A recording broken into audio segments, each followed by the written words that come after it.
धर्मात्मा निषाद एक ऐसा क्रांतिकारी युवा नेता जो अब इस दुनिया में नहीं है। 24 घंटे से अगर देखा जाए तो सोशल मीडिया पे सिर्फ आपको यही खबर दिखाई जा रही होगी कि धर्मात्मा निषाद युवा क्रांतिकारी नेता जो है अब सुसाइड किया है, दुनिया में नहीं है। लेकिन जब उनके परिजनों से बातचीत की जाती है तो परिजन जो है बड़ा आरोप लगाते हैं मंत्री संजय निषाद जो है उन्हीं के द्वारा बगलाने को लेकर के अगर कहा जाए, या उनके द्वारा कुछ अभद्र टिप्पणियां इन पे की जाती हैं, या उनके अन्य दोस्तों के द्वारा जो है इन पर लांछन लगाए जाते हैं। तो इन सब चीजों को देखते हुए जो है यह सुसाइड कर लेते हैं। अब सोशल मीडिया पे मैं बता दूं इनकी फ्रेंड फॉलोइंग के बारे में, तो हजारों की संख्या में जो इनकी फ्रेंड फॉलोइंग है वो देखने को मिलती है। इनकी लोकप्रियता युवाओं में काफी देखी जाती है। अब वो इस दुनिया में नहीं है, जिसको लेकर के युवा क्रांतिकारी जो इनके साथ चलने वाले नेता हैं उनका क्या कुछ कहना है, उनके अपने लोगों का क्या कुछ कहना है जो अब इस दुनिया में नहीं है। आप देख पा रहे हैं कि गोरखपुर सदर से लोकसभा सांसद रहे प्रत्याशी पिंटू निषाद जी अभी हमारे साथ मौजूद हैं, जो इस घटना के विषय में क्या कुछ कह रहे हैं वो हम सुनेंगे। भैया, जिस तरीके से यह घटना हुई है धर्मात्मा निषाद के साथ, क्या लग रहा है कि क्या उन पे जो लांछन लगाए गए कि इन्होंने ऐसा किया, उन पे तमाम FIR झूठे किए गए हैं जिसको लेकर के वो आज आत्महत्या कर लिए? पहले तो हम बता दें, क्रांतिकारी भाई साथी धर्मात्मा निषाद को, मृत आत्मा को विनम्र श्रद्धांजलि अर्पित करता हूं। अब रही बात वो क्रांतिकारी भाई धर्मात्मा निषाद को, तो विभिन्न प्रकार के उसको प्रताड़ित किया जा रहा था।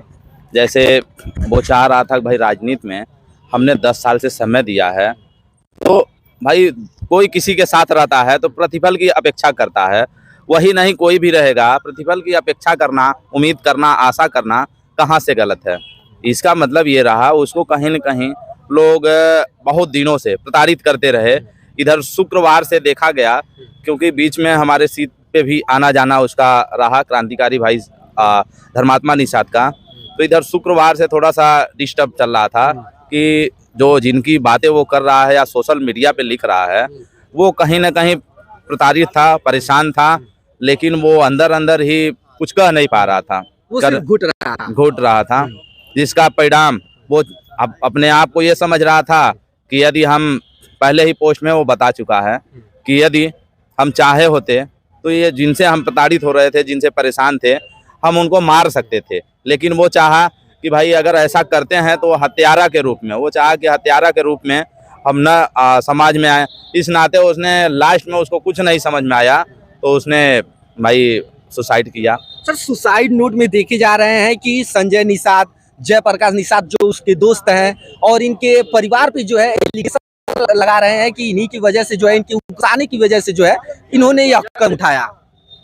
तो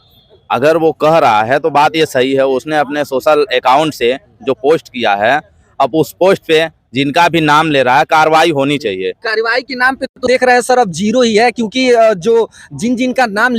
उसमें लिखा गया है पोस्ट में, उन पे तो FIR सर नहीं हुआ है, सिर्फ एक ही व्यक्ति पे नामजद FIR हुआ है और अज्ञात में हो गया है। इसमें कहा जाए कि समस्या ये है कि नीचे से लगाई ऊपर तक, अब तक जो घटनाएं कल हुई है FIR तो तुरंत होनी चाहिए, लेकिन हुआ क्या उसका परिणाम अब तक लोगों को समय लग गया। यानी कल पूरा दिन ले लिए और आज सुबह 8:30 बजे जाके FIR दर्ज करते हैं। वो भी FIR दर्ज क्या करते हैं, 108, 351, 3 में जो भी दर्ज करते हैं, लेकिन जिनका मुख्य कारण, मेन भूमिका जिनको वो बता रहा है कि हमारे